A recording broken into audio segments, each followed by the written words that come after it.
In this video, I want to talk about some common pro-choice objections. First, men can't talk about abortion.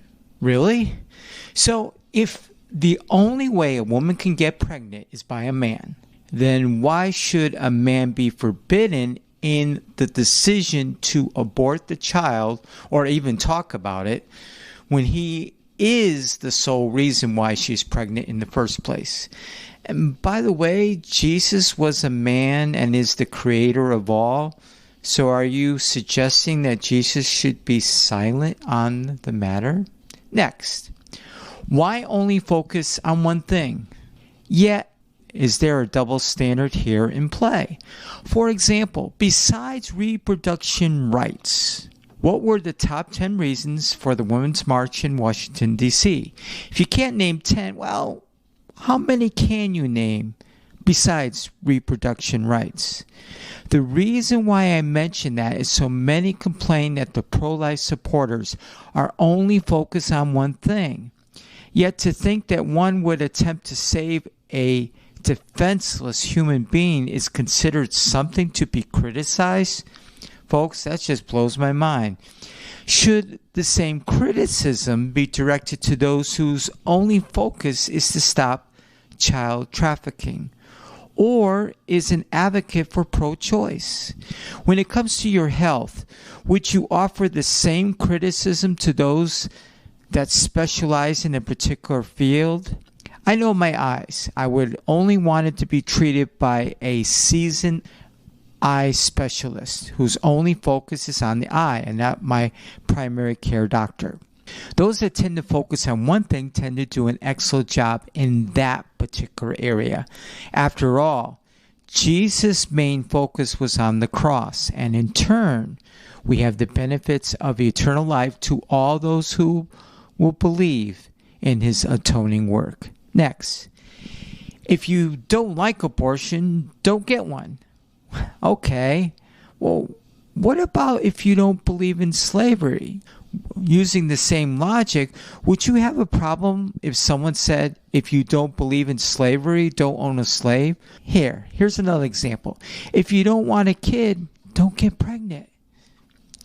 If your morality is based on preference, then should it be a matter of preference to me whether I take anything you say seriously?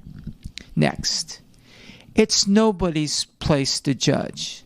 Now, since the Supreme Court has determined that the mother alone has the right to have an abortion at any time and for whatever reason she chooses, then the court has in essence given to the mother to be the sole judge whether the child is to live or die.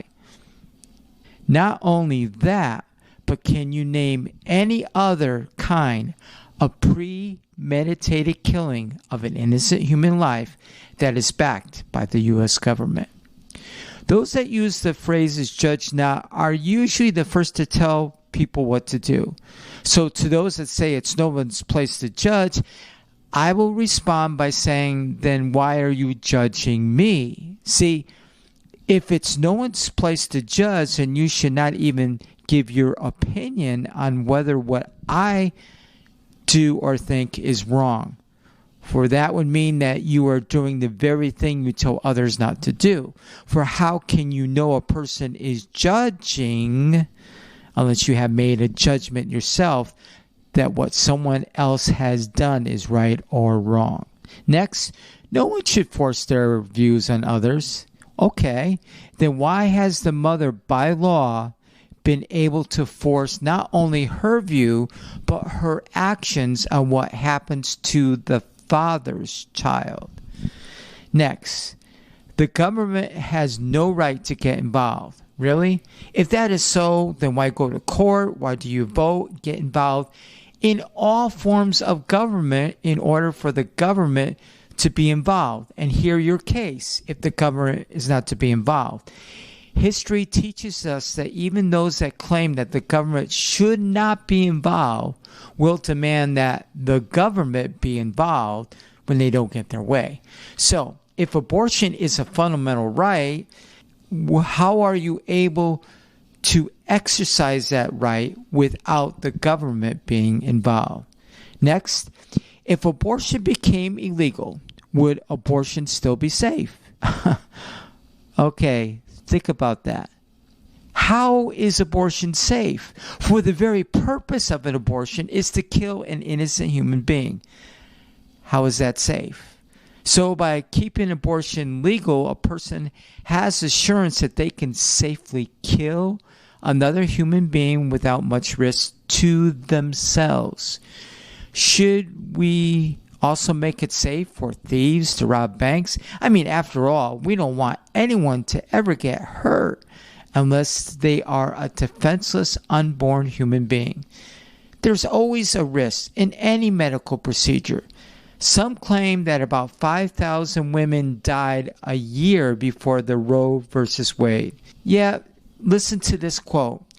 Quote, in 1930, abortion was listed as the official cause of death for almost 2,700 women, nearly one-fifth or 18% of the deaths recorded in that year concerning that of pregnancy.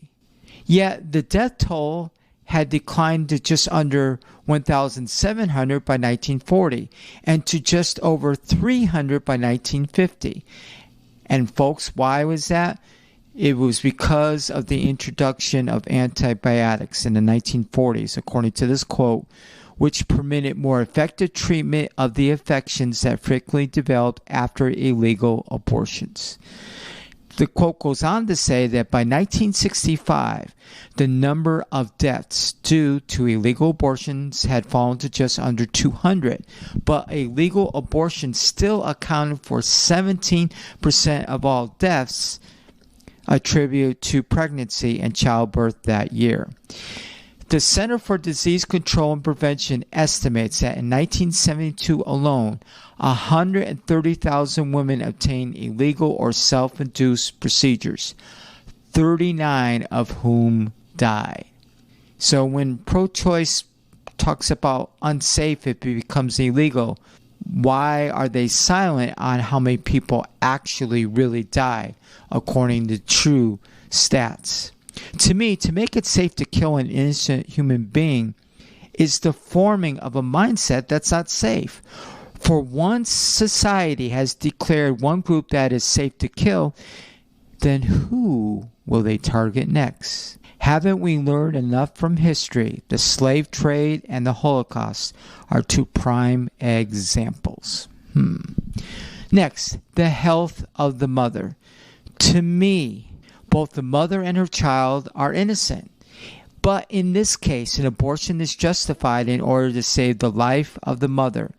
It is self-defense. However, concerning the health of the mother, I do not agree if the mother feels some discomfort just because she is pregnant, that is a valid reason to abort the child any more than someone who is feeling some discomfort that their team lost the Super Bowl and is feeling so stressed to go to work the next day.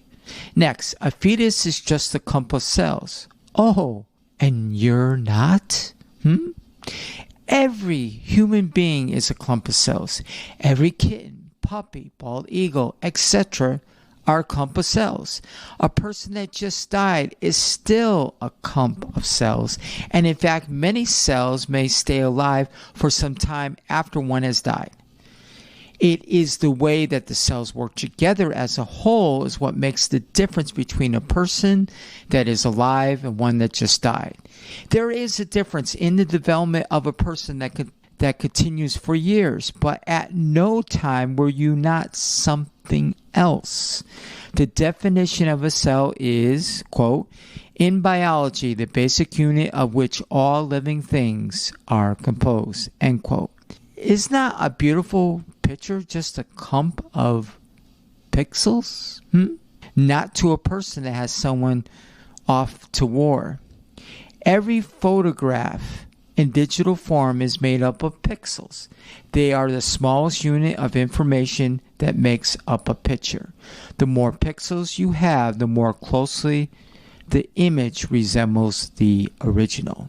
With that being said, when you look at your TV, your phone, or computer, do you think of it as just a clump of pixels or a picture that could say 1,000 words? Since the unborn child is a clump of cells, and since you are also a clump of cells, then here's my question. How big of a clump of cells does one need to be to have the right to life? So how do you determine at what point one has enough cells to be granted the right to life? Next, and this is the answer to the first video I had mentioned. What punishment should the woman have for an illegal abortion? Now, since Roe versus Wade happened in 1973, there are plenty of data concerning what punishments were given to those that were involved in abortions. We simply turn the clock back prior to that decision, and depending on which state one lives in, there is our starting point. Now, if some of the penalties seem too harsh or not stiff enough, then we simply partition our state government and each state can tweak the existing laws accordingly. Yet this question to me seems to have the appearance of dishonesty. Consider the story of the woman caught in adultery. Notice how Jesus responded to her. What most overlooked in that story as well as this question is this. Why only focus on the punishment of the woman since it takes two to commit adultery? Likewise, what about the person who actually performed the abortion? Third, a woman may feel tremendous stress in the situation, and someone may be very good at persuading her to have an abortion in which later on she may regret. Does Planned Parenthood ring a bell? Would you consider the person that advised her to get an abortion also be punished? It appears in most states it was the person who performed the abortion and not the woman that faced jail time. Since those are the facts, then why not consider what the law was before abortion was legalized, before asking a pro-life supporter what the punishment should be to the woman while neglecting the punishment to the one that advised her and the doctor that did the abortion? Now, I didn't look at all the states, but in general, the one that performed the abortion, except in the case to save the life of the mother or to remove a dead fetus, was fined a Class C felony, though it did vary from state to state. There is a link if you're interested concerning what I found. By the way, my home state of Connecticut had no penalty concerning the matter at all. Now, next, should a pro-lifer supporter be responsible for the child's well-being that is not aborted? You know, before some pro-choice supporters would even consider to alter their view, they would say a pro-life supporter must meet a host of conditions that show the true colors of the pro-choice value system. To have a list of requirements before one would even consider the modern norm of killing an innocent life? Man, morality then in these cases is not based on right or wrong, but that which is least intruding in a person's life. Suppose a little girl was in a burning building and a guy was ready to go in to save her. Would you say the following? Oh, sir, before you rescue her, are you prepared to pay for any medical expenses, take care of her housing, plus food and clothing? Are you planning on having a college fund set up for her? Or are you just going to save the child because you're pro-life? Probably not. But when it comes to a pro-life individual that speaks in defense of a defenseless unborn child, then they may be asked that question. They're going to say, well, are you going to adopt a child? Yet that unborn child has a mother and a father. And since they are the means to which the child exists, then they should have the responsibility to take care of the unborn child. If I save a person from drowning, that doesn't mean now I am now responsible to hire a lifeguard every time that person I saved decided to go swimming. No. So let's say if a mother did have an abortion and then regrets her decision, Would you, as a pro-choice supporter, be willing to pay for her emotional stress and counseling and be liable for any damages if she is unable to have any more children? Next, in the case of birth defects. Oh, so you're perfect? Birth defects are common, costly, and critical conditions that affect 1 in every 33 babies born in the United States every year. Now, the Bible says in Romans chapter 3, verse 23, "For all have sinned and come short of the glory of God." See, all of us carry some mutations in our genes. So to those that believe abortion is permissible because of birth defects, should realize that you stand to judge as a defective human being, that another defective human being has not the right to live as you do. Is your vision, hearing, smelling perfect? Every one of us has some type of birth defect, and yet we are here enjoying our right to life. You know, there was a drug that was supposed to help pregnant women back, I believe, in the 1950s with such issues as morning sickness, nausea, etc. But it ended up causing birth defects. What was not known right away, that over 10,000 babies would end up being deformed. Though that drug is not used today, my question is, should any woman have the right to use it if she is pregnant and believes that it's my body, my right? What are your thoughts on that? Though it could be hard raising a child that has challenges that are not normally faced by most children, it is still not a justification to deny them the right to life. I myself did not talk until I was 4 years old. My daughter, a world-class drummer, cannot have her hands exposed to the cold for a long time or her fingers will go white. Yet she's a phenomenal drummer. I know a man who eats, drinks, works, drives a car, and yet was born with no arms. What an amazing sight to see. Yet I have yet to meet one person that would rather have not been born than to be born with limitations. Next, doesn't feel pain. A 2005 study concludes that a fetus feels pain at between 29 and 30th week. So, in most abortions, the fetus will feel no pain, according to the study. So, if little Johnny is 5 years old and is causing havoc, should a parent be allowed to kill him as long as he doesn't feel pain? If a person is knocked out unconscious, can a person then kill them since they don't feel pain? What about a dentist that wants to rape a patient while she is still unconscious? Would you argue it would be okay since she did not know what happened? The issue here is that the unborn is not looked with value because of the mindset of abortion. Finally, should any human being have any of their rights taken away without proper justification as long as they don't feel pain? Next, economic hardship. Yes, it is an economic hardship to raise any child. Many of us have experienced that firsthand or know someone that has. Remember, Dr. Ben Carlson was raised in an economic hardship by his mom.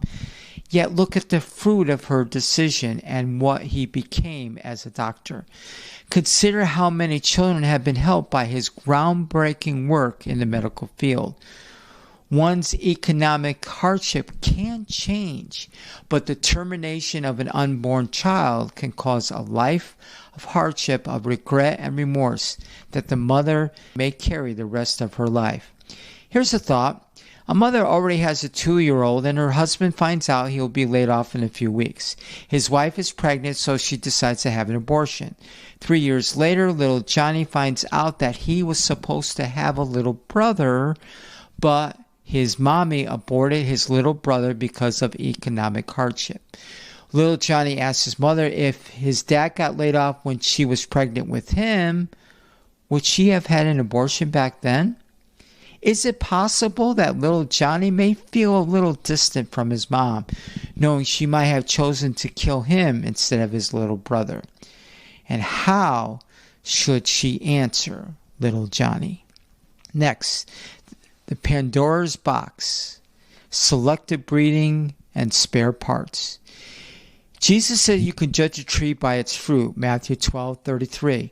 So as science opens new doors, what will be the fruit of the mindset of abortion? Should the following be perfectly moral to do? How about we select whether a child will live if they are a boy or girl, or if their sexual orientation tendencies was a possibility to predict, or kill them if they don't have blue eyes. Use them for spare parts and then just throw them away in the name of helping those that need a new kidney or heart. Will cloning be the norm? That is my concern. Do we pick what suits us and then throw out what is not wanted as trash? What value is placed on them in our society? Next, in the case of rape, according to statistics, about every 2 minutes a woman is raped in the United States of America. From what I have read, about 5% of women who are raped end up pregnant. Yet rape and incest account for less than 1% of all abortions in the United States, according to the New York Times. Now, I make no attempt to downplay the horrific nature of rape, not only the incident itself, but what becomes of the rapist, even if convicted or they get out early, or if they get out of jail early. No woman should have to really deal with that the rest of her life. For there's still the reminder that day over and over in which she was violated, and something no one should have to carry. The woman was innocent bystander, but to have an abortion would only be another horrific tragedy to another innocent bystander that may, long run, stay on a woman's conscience. I personally know of a pastor that is helping many lives today, and yet he was conceived by rape. Though his mother had a horrific incident, it has been replaced with forgiveness and the mending of people's lives as the result of a true man of God that was conceived by rape, yet truly understands the human condition. The pain of rape is there, and so is the pain of things that are done to us that do not result in an unwanted child. Yet whether we have been hurt in a divorce, family inheritance, relative, business partner, pastor, priest, etc., there's still no reason to kill the offended party. The difference here is the baby is unwanted but did nothing to deserve to be punished for another person's transgression. I have one last thought. The tragic bombing of the Boston Marathon will always be a reminder to stay. However, the best way to deal with it is by overcoming evil with good. I want you to consider there was a tribute done by Aerosmith, Dream On. And if you watch it, I believe it will touch your heart in a simple song with emotions that can conquer the horror of that day. Martin Luther King had a dream that a man would be judged by his character and not by the color of his skin. How can his dream come true if the unborn are not given a chance to be judged by their character, but are judged as garbage to be disposed of? So even in the horror of rape, we need to dream on. Next, in the case of incest, which is closely related to rape. Though rape is the hardest to tackle when it comes to an abortion, you got to realize these kind of relationships are not always forced. If you found out your 5-year-old nephew was the result of it, would you kill him? I think not. Keep in mind when considering your position. If you wouldn't do it to a 5-year-old, what about a 3-week-old baby? Then why support abortion when the child is still in the womb? To me, it is as if the womb is like a third world country. When the child moves 8 inches and is born, they are now in the United States, then you will receive it. Interesting how many people talk about taking in refugees from countries that also would include terrorists. The womb is hostile, even if the baby is living in the United States, and yet the baby is in danger even though they are so close to the mother's heart. However, now, even in birth, a baby is not always out of danger. Just ask those who live in the state of New York. Here's another one. Does it look like a person? Really? That's that's your excuse? I have seen a number of videos that will show a picture of a baby a few months old. Someone will say, that is a person. Then they will show some pictures of a baby at near the time of conception and a number of weeks later and ask, does that look like a person? My response is yes. The person that asked that question looked just like that when they were at that time of their life.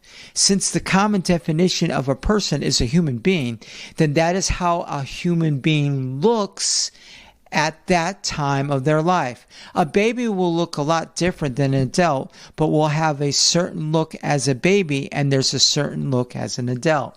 If I were to show you two pictures of a drawing, one of a finished drawing and one that is not, ask yourself, does that look like a drawing of Jesus? And I will say, sure, it does. Why? Because that's what a drawing of Jesus would look like at that stage of development. Should I say, this is a diamond by showing you a cut diamond? Then say, does that look like a diamond, one that has not been cut yet? One is finished and the other is rough, but both are the same diamond. As with the case of a person, one will always look different as they mature. But it's still the same person. You're still you. I could show you a picture of me as a baby, as a child, as an adult, and what I look like today. Yet at all times, it was still me, even though I look different in each picture. The key to remember is not whether one thing looks like a 6-month-old baby, but does it look like it's supposed to at the time of their life, at that time of their life. The question to ask, if I went back in time, at what point would I no longer be me? At one point, you mean the mother had something else, and then that something else left and it became you? Really? If I were to point to an apple, would you say, well, that's a fruit? Now, if I were to point to a cucumber and ask, does that look like a fruit? Most would say no, even though according to science it is a fruit. If we can be fooled on that, then why take a chance on being part of what could be the most accepted form of genocide in our society today? However, when it comes to abortion, the word person must be redefined. There is a huge deception. For one still wants to argue that is a person referring to the 6-month-old baby. Why? To those that argue that point, fail to see that a 6-month-old baby cannot function as a person if you strictly go by certain definition of what a person is. There's different definitions according to the way it's being used. Now, I will show you a little later how a baby does not function technically as a person according to the definition of a person when using the definition that relates to abortion.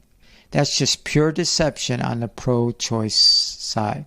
Next, abortion is not legally murder.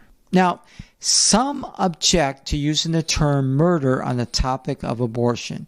Since the legal definition of murder is that which is done to a person, and since the unborn, according to them, is not considered a person, then abortion should not be called murder.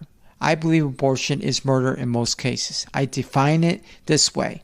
With the exception of the life of the mother, abortion is the unjustified, premeditated killing of an innocent human life solely based on the fact that the unborn child still exists. So consider the day before Roe versus Wade. Listen carefully. Was the legal term murder used when referring to elective induced abortion at that time when it was performed? Second, if the premeditated killing of an innocent human life solely based on the fact that the unborn child still exists is now legal, then does that change the morality of the matter? Consider slavery in the United States. Was it morally wrong just before it became illegal, or would you consider it always? Was it morally wrong when it became illegal, or would you consider it always morally wrong? So, is it morally right or wrong based solely on what the legal definition is, or should we be going by some higher standard? Would you rather be legally right or morally right when it comes to life and death?